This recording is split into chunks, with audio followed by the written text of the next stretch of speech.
Please the court. Good morning, Your Honors.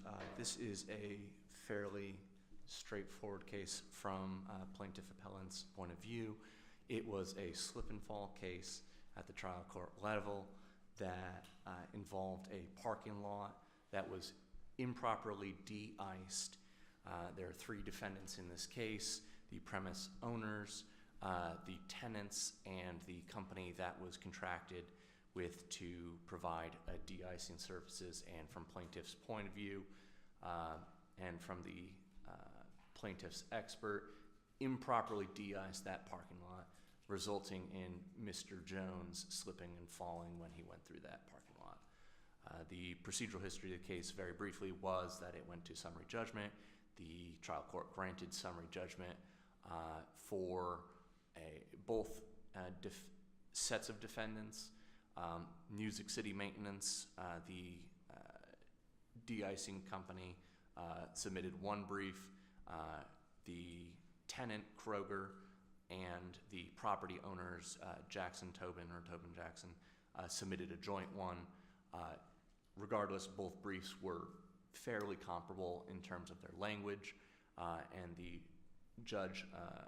trial court turned out one order reflecting both of them and granting in favor of the defendants.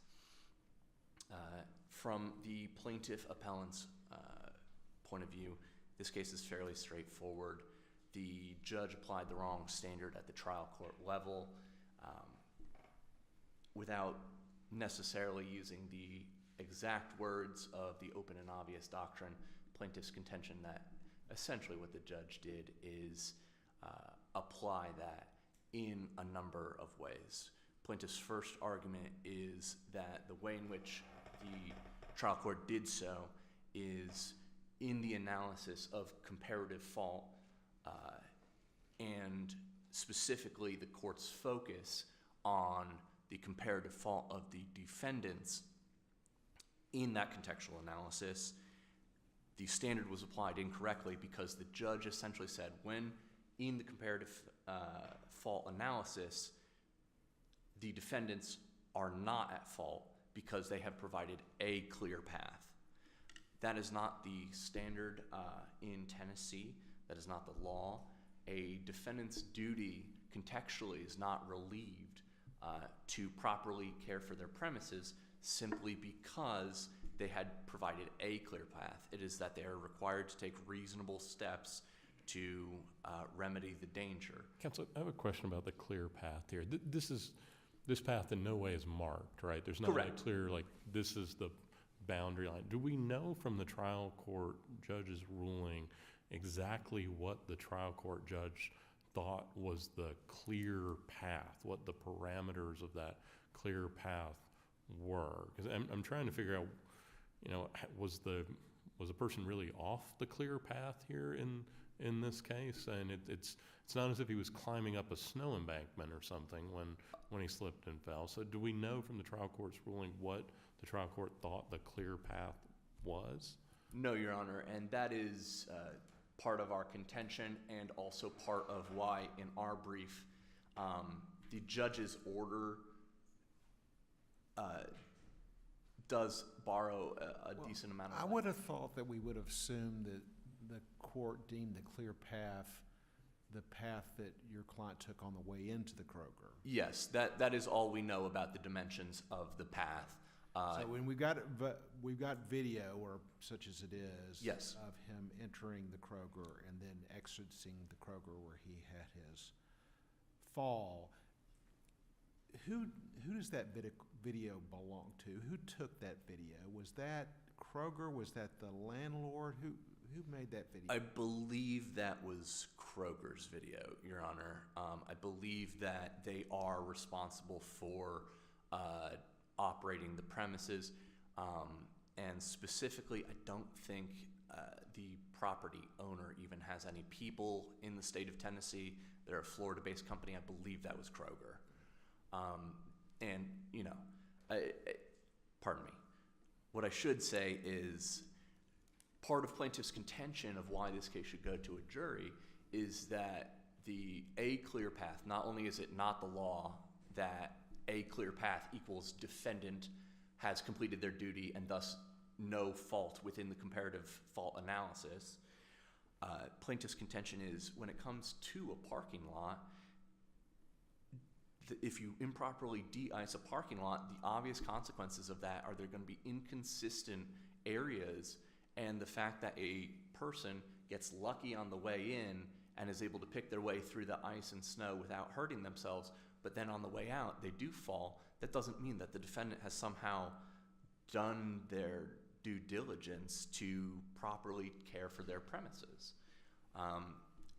That especially is important in this context because when the trial court said that a clear path was sufficient, essentially, it's clear that he meant that in the comparative fault analysis, because just prior to that in the order, he had said, well, I do find essentially issues with the amount of de-icing they had done. So from the plaintiff's perspective there, it seems clear that the judge is misapprehending the role of the defendant's de-icing in the comparative fault analysis as opposed to like a duty or breach analysis. The court's order, in our view, is pretty clear that he does find there is duty and breach, and so those grounds for the defendant's motion for summary judgment were denied. But then, despite the fact that comparative fault is properly a question for the jury, typically goes on to what we feel is essentially indirectly applied the open and obvious doctrine that because Mr. Jones was out when he knew there was ice generally, that it is his fault, and devalues the wrongdoing of the defendants. Specifically, there's additional language, arguments B and C in our brief, has to deal with the fact that the statements of Mr. Jones choosing to proceed, I think, doesn't take Mr. Jones' actions in the light most favorable as required under the standard. Specifically, Mr. Jones said in his deposition that it was his intent to be paying attention. There were multiple instances of he had gotten from his house to his car safely, and this is admittedly circumstantial, but circumstantial evidence of him being careful of that he had gotten safely to his car, he had gotten safely to Walgreens prior to the premises that are in question here, walked into that store, walked out of that store, gotten to the premises in question, walked safely in, fell on the way out, was in such need of the formula that he was getting for his infant child that he then, after he fell and broke everything, went back into the store safely and then went back out of the store safely again. That's plenty of circumstantial evidence from plaintiff's point of view that he was generally intent on taking a reasonable amount of attention and care not to fall, but because of the de-icing, he happened to fall, and as such, the fault of the defendants has caused his injury. Specifically, in regards to the plaintiff's expert, they provided that our expert essentially said that 120 bags should have been used, and instead they used about a third of what would properly cover a parking lot that size. And not that plaintiff is particularly an expert in de-icing himself, but it seems a logical consequence of not ignoring completely, but insufficiently de-icing, that there's going to be patchy areas where maybe it looks clear and it's not. Maybe it was cleared at some point because of a thin layer, but then it froze up again. And for those reasons... Counsel, what do we know about from the record about the visual difference in look of the area where the plaintiff slipped versus where the clear path is? And what's the visual difference between those two from the record in terms of what the plaintiff would have seen? Your Honor, that is an open question, and from plaintiff's view, and part of why we think this case should properly go to a jury. I was not, candidly, Your Honor, the attorney who did perform the actual deposition of Mr. Jones in question. That was my co-counsel. However, When a defense counsel was questioning him, they asked him, to my recollection, generally whether he saw that there was snow and ice in the parking lot, but I do not believe drilled down specifically into, okay, the path that you walked in, like, was there several paces out? How wide was the path? How slippery was it? Were there patches? Is it essentially just luck that you got in on safely and on the way out? They didn't really drill that down. Doesn't the film show that he stepped in an icy patch? It's not a great film, I'll admit. Yes, Your Honor, and that is one of our points, is that we're not arguing, just to be clear and respond briefly to defense's our argument on appeal, we're not in any way contesting the admissibility of this video. That's never been our argument. Our argument is simply that if the video does show something, it tends to show evidence on favor, in our view, of the plaintiff's case, because where Mr. Jones slips is right as he's stepping up to what appears to be a handicapped parking stall.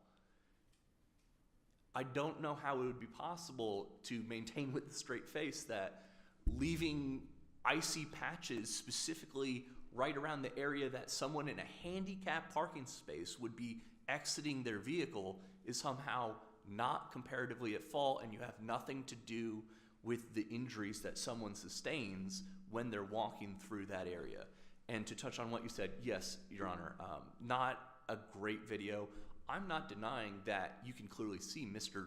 Jones. It doesn't, it's not so grainy you can't make anything out. Right. But in terms of whether it's a good enough video to determine how sufficiently de-iced it had been, that, I think, is the proposition that we disagree with and that the court ended up using. It looks like I'm out of time. Yes, good timing. Thank you, Your Honor. That's right.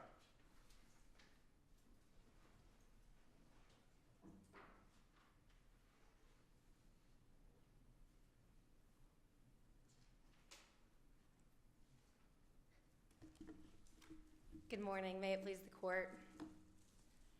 Just so that you guys know, I'm going to take 10 minutes for my own argument, and then my co-appellee will take the remaining 5.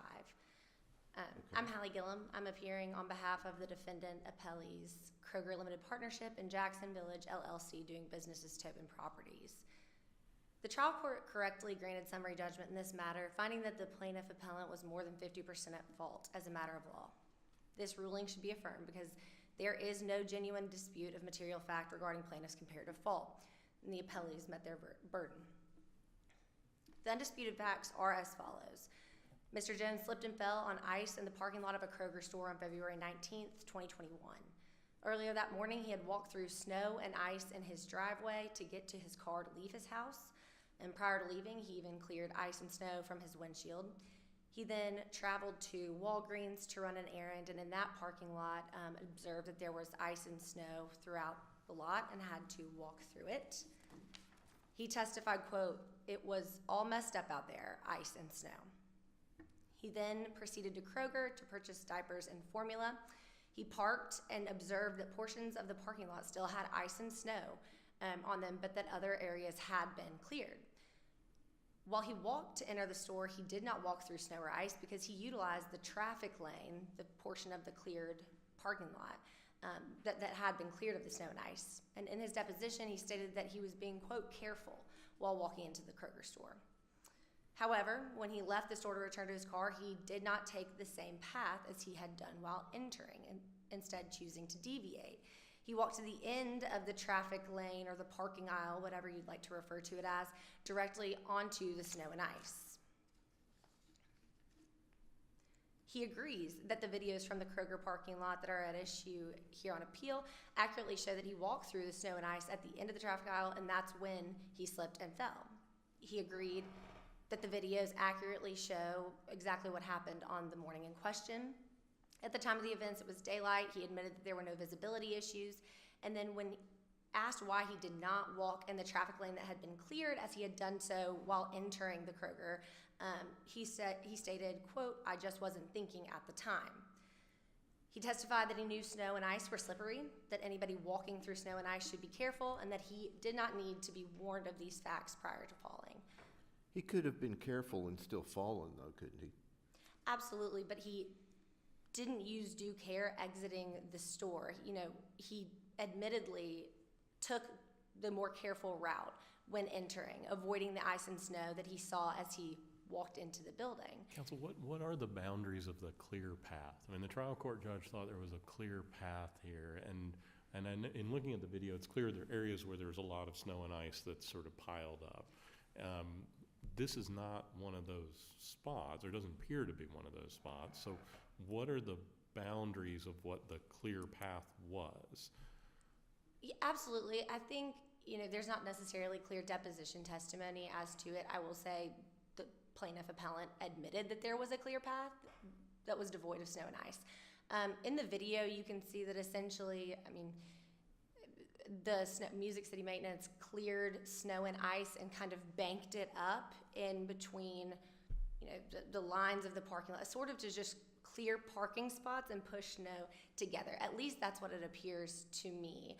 There were some photos that were taken afterwards that seemed to suggest the same. So I would say that the clear path would be, the area in between the parking spots that had been cleared, and that, the areas of snow and ice were the ones to certainly avoid. Is clear path the right way to talk about this? The standard that the trial judge used was the premises owner was required to provide a safe means of ingress and egress. But isn't the real standard that a premises owner is supposed to take reasonable steps to remove natural accumulations of snow and ice? And it doesn't have, clear path is not really part of that. Absolutely, Your Honor. But the issue of the appellee's conduct isn't really what is on appeal here, because the grounds that the trial court determined this case on were comparative fault. They didn't make an analysis as to whether there was any sort of breach in the duty of care on the part of the appellee premises owners. Well, shouldn't that be part of comparative fault, and isn't that really a jury question rather than a judge question on summary judgment? Your Honor, respectfully, I don't believe so. I think in a premises liability case under Tennessee law, a comparative fault analysis traditionally presupposes that both parties were at least potentially negligent, but where a plaintiff's fault is so significant that even assuming arguendo that the defendant was negligent, no reasonable jury could find that the defendant was less than 50% at fault.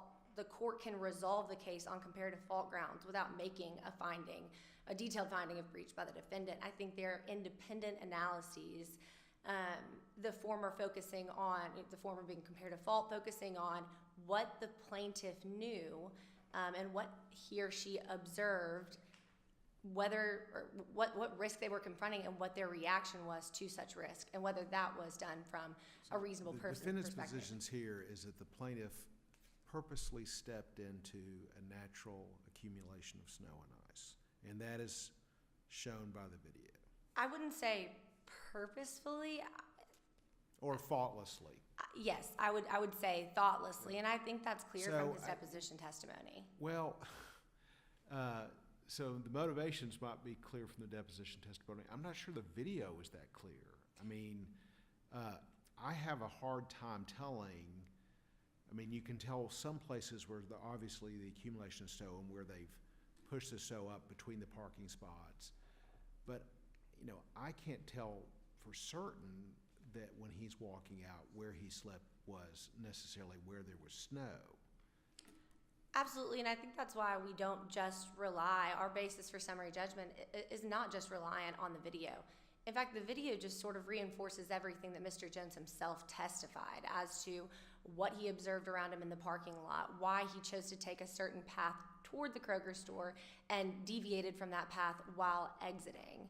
So while the video is certainly instructive, it kind of gives us some context and idea about what the parking lot looked like and the events that took place, it's really Mr. Jones's testimony that I think shapes our grounds for summary judgment.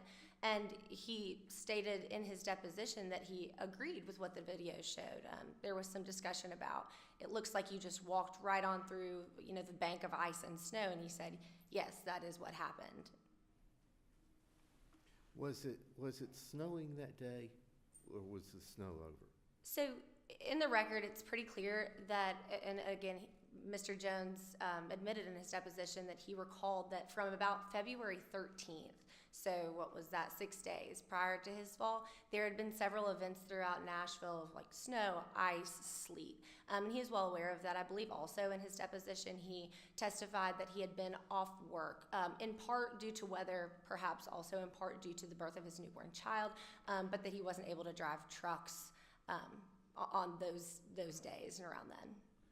What I'm getting at is, if you look at the reasonable steps to remove accumulations, natural accumulations,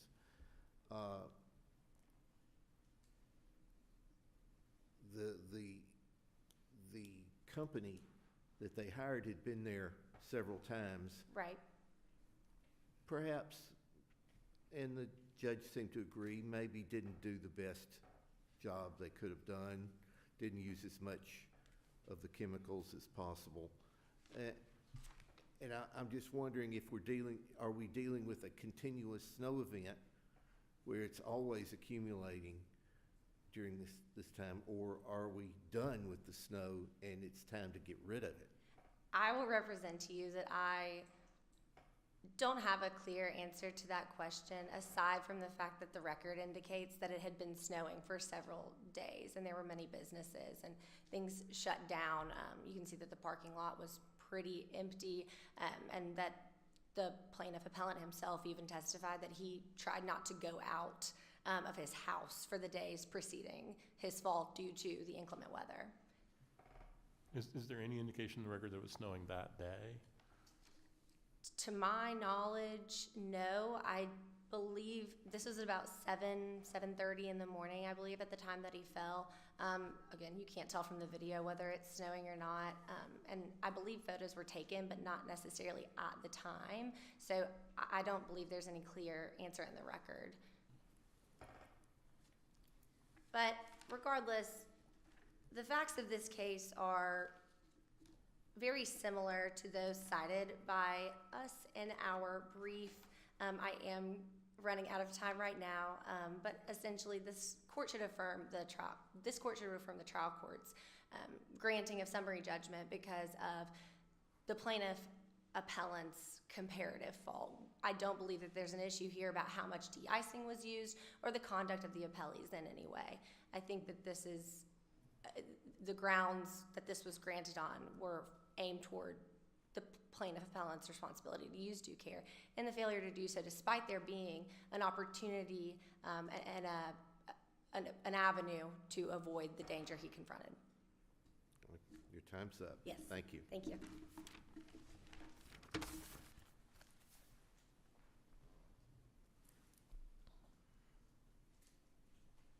Police Court, Jim Tompkins, the Nashville Bar. I represent defendant Music City Maintenance, and I've just got a few minutes, so I'll touch on just a few things that I think the court was questioning counsel about.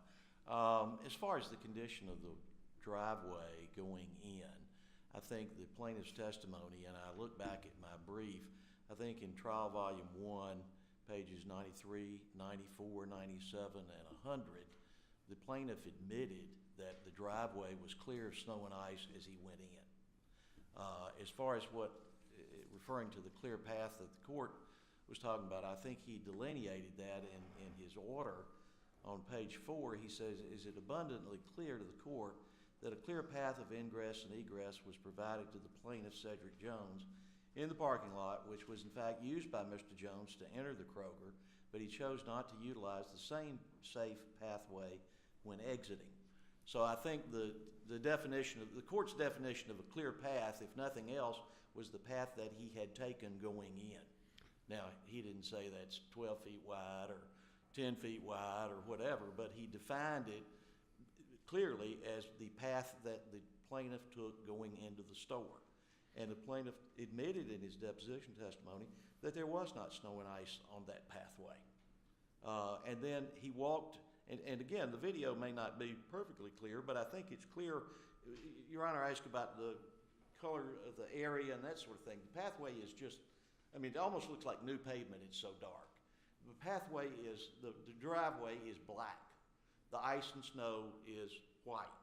They're clearly delineated in the video. Why is it, I mean, I know one of the things that hits me when I step out on an icy day and I see the surface like that is I start wondering if I've got black ice underneath me. I mean, why is this, as a matter of law, that the plaintiff can't recover because he's walking, I mean, he's not climbing up a snow embankment here, right? I mean, this is, and he's not that far off of the travel lane, is he? Well, he was. I mean, in the context of what existed that day, number one, there is no proof in the record at all of any kind of black ice. No, I understand. Or anything in that cleaned off area.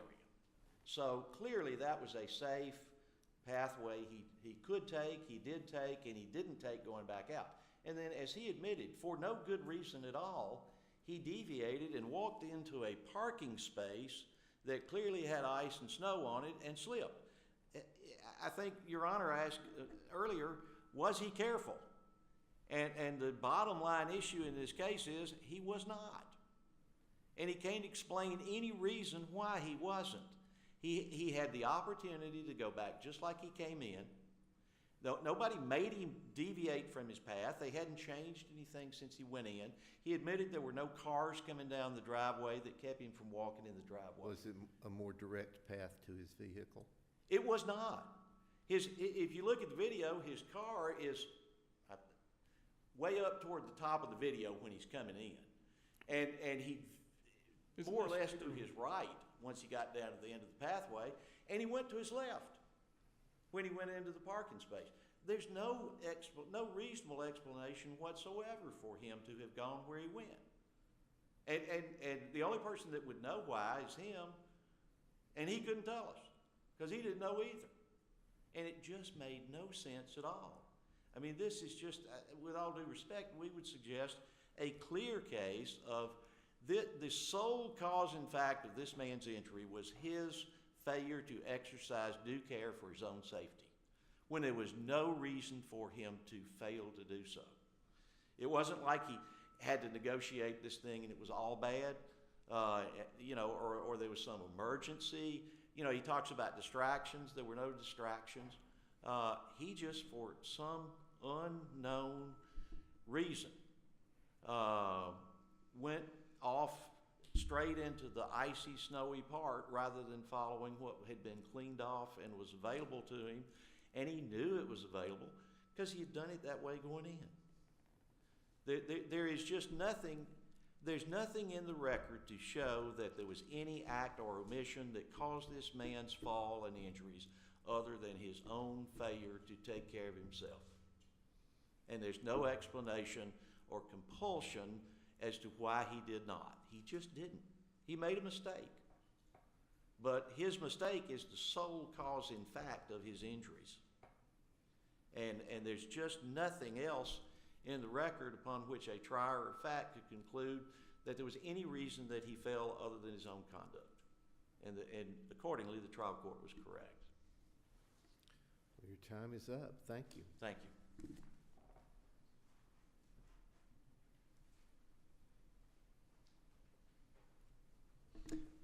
Briefly, Your Honors, I do want to agree with you regarding a characterization by my first opposing counsel that I want to agree with the judge.